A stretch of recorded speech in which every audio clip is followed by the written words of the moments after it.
E diz assim, então eles falam, requisito para a salvação, já faz requisito para a salvação, aí Atos 15, 1 ao verso 5, que foi o lido do texto. Contudo, tal exigência contrariava o ensino bíblico, pois circuncisão nunca foi meio de justificação. Romanos 2, 25 a 29. Tá? Era uma aliança, mas não era meio de justificação para a salvação. Sob a liderança de Tiago e a direção do Espírito Santo, a igreja reconheceu que a salvação alcança todas as nações pela graça. Então, a salvação não alcança todas as nações por circuncisão.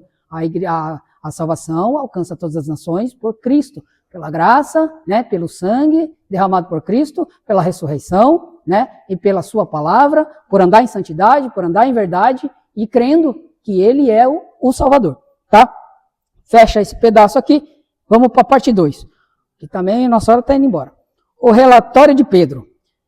Pedro relembra da sua experiência na casa de Cornélio, mostrando que Deus concedeu o Espírito Santo aos gentios mediante a fé, não por obras da lei. Atos 10, 44 e 46. Gálatas 3 e 2. Sem fazer distinção entre judeus e gentios, Deus purificou os seus corações pela fé.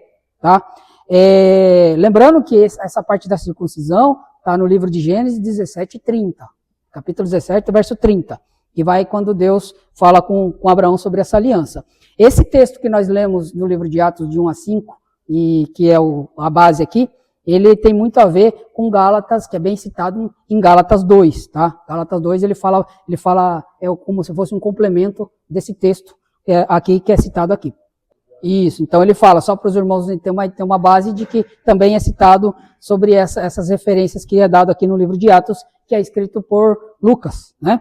Pelo menos os historiadores acreditam que é Lucas, eu também creio, né? Então vamos lá. Pela fé.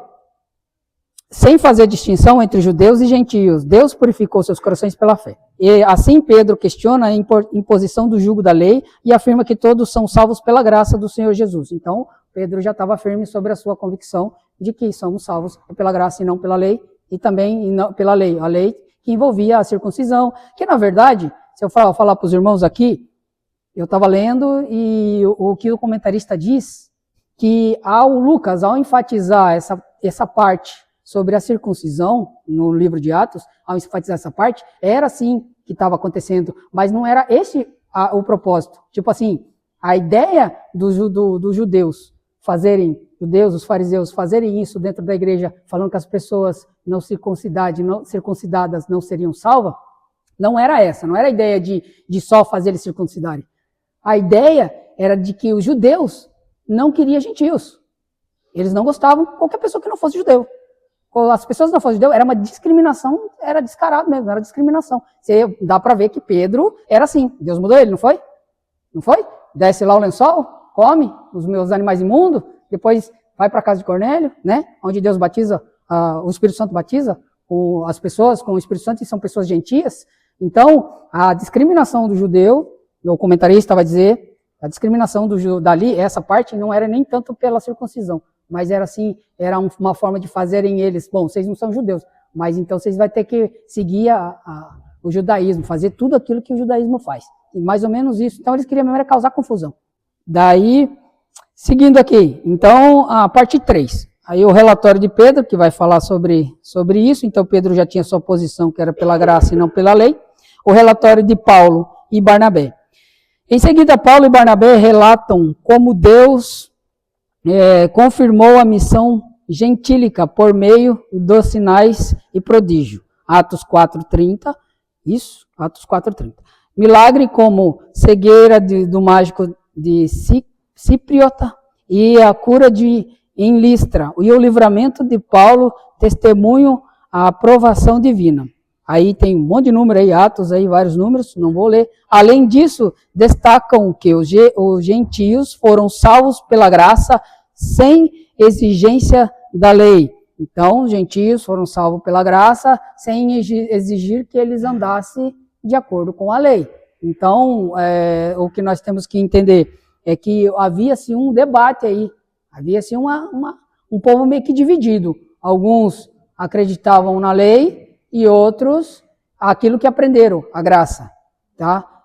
Para prestar atenção, não sei se os irmãos prestaram atenção, mas nos 12 eu sei que Pedro era o que mais aparecia, mas nos 12 o que mais reluta contra os gentios é Pedro.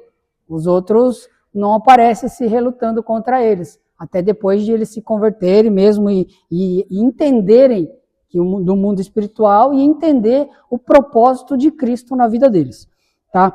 Então, relatório de Paulo e Barnabé aqui. Atacam os gentios, foram salvos pela graça sem a exigência da lei. E Paulo, quando sai, que ele se converte ali no caminho de Damasco, né? Quando ele se converte, ele está lá cego, os irmãos conhecem a história, ele está cego, orando há 3 dias, jejuando e tal, e depois vem, o Deus aparece para, não lembro o nome, como que era o nome, presbítero do rapaz?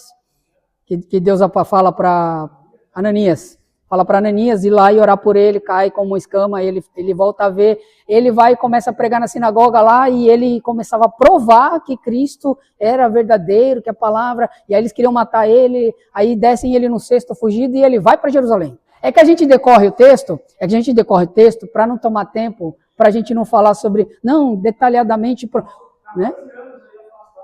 Aí ele vai para Jerusalém. Quando ele vai para Jerusalém, que daí passa esses 14, né, Rafa? Ele vai para Jerusalém, chega lá em Jerusalém, Paulo, ele era poliglota, o cara era formado em tudo, então o cara tinha ciência de quase tudo.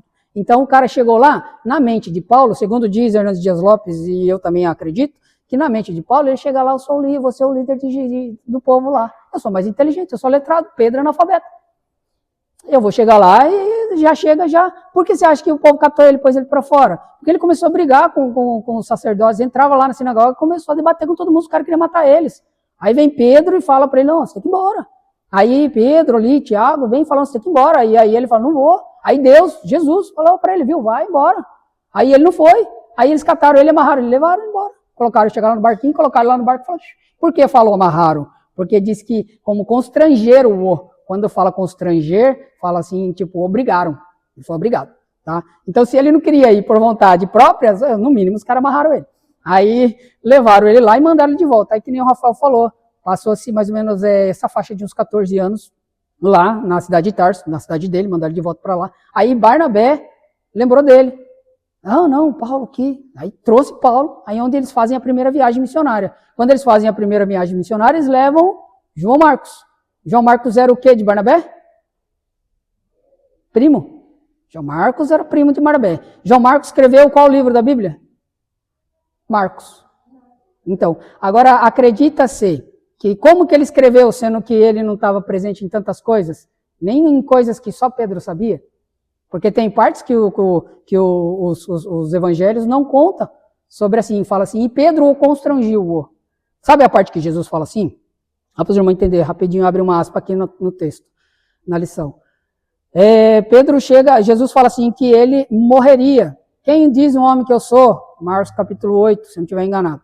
Aí ele vai falar assim, quem diz que eu sou? Aí eles falam assim, alguns falam que você é profeta, um fala que você é Jeremias, cada um fala uma coisa do Senhor. Mas e vocês? Não. E daí Pedro diz, tu és o Cristo. Aí Jesus disse, disseste bem, o Espírito Santo te revelou. Aí ele fala, não falem isso para ninguém, que eu sou o Cristo. As pessoas têm que crer, sem que vocês falem que eu sou o Filho de Deus. Essa era a ideia de Cristo, tá? Estou falando na minha linguagem. Ele fala assim, não falem isso, não contem para ninguém.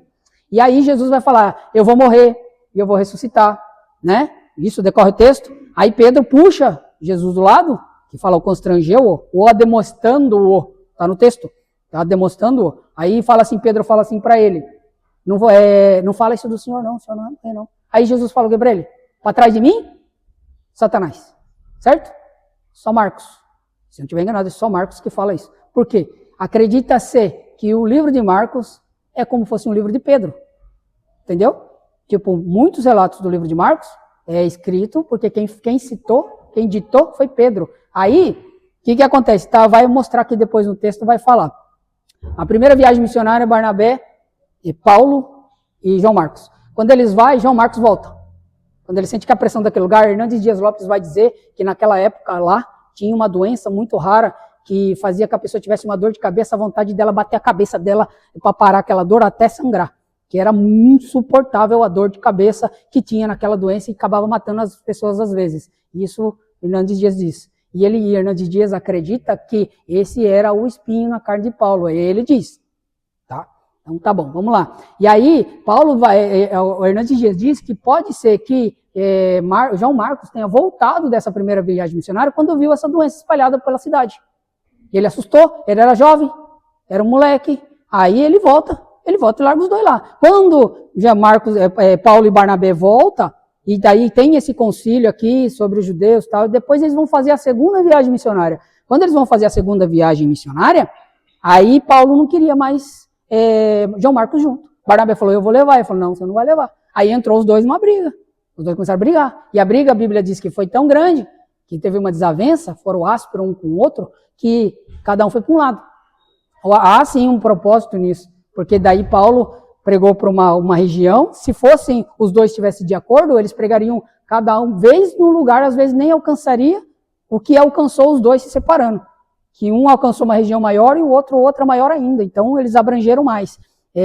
Aí João Marcos fica em Jerusalém, né? E depois João Marcos vai junto com Timóteo com Barnabé, vai junto com Barnabé para a segunda viagem missionária deles, e Paulo ele pega Silas, que Silas era um dos diáconos separados dentro da igreja para ajudar os discípulos, tá bom?